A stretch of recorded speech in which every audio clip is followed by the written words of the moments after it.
John was a very unique individual, very strong, confident, competent. John had two personalities. There was two people in one.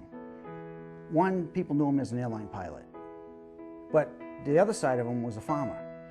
And we always used to joke around. Was he a farmer dressed up like an airline pilot, or an airline pilot dressed up like a farmer?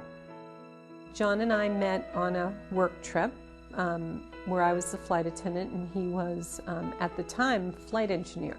I think we had our first date in December and were married by the following October. First met John and Peg probably back in 1987. They were starting their family, and John was starting to acquire land to build the farm as it exists today. And they were building this farm, which took capital. I think Peg, made sure that John and I, the three of us, talked about, the need for protecting his income. My parents were visiting from New York.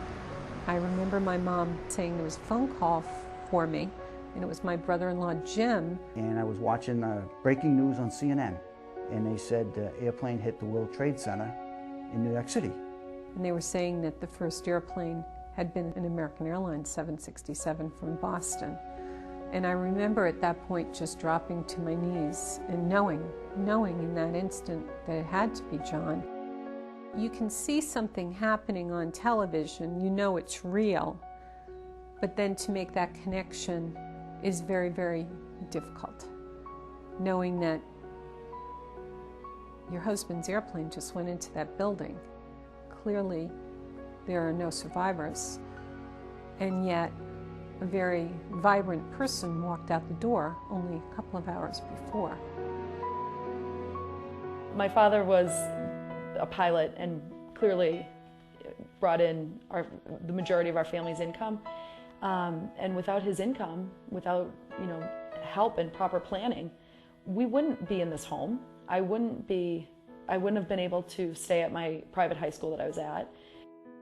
A lot of the coverage was term. The thing was to cover the need and make sure all the debt was covered and make sure that educations were provided for and things like that. So between what he had with private companies and what he had as a pilot, the combination of all those coverages, saved the day, really. We all believe in individual responsibility. Take care of yourself, take care of your family, and provide for them. And John did that. He did that in his life, and he did it in his death. Our life today is very good. We still look out and see my brother-in-law, who now operates the farm, operating the tractors, working around the farm, and I can't tell you how often I look out and think, that should be John, but it's not. But we've had a very busy life with kids in school and growing up and all that goes on with that, and you move on with your life. I heard one expression once that said it so well. They said, you never get over it, but you get on with it. And I'd like to think that's what we've done.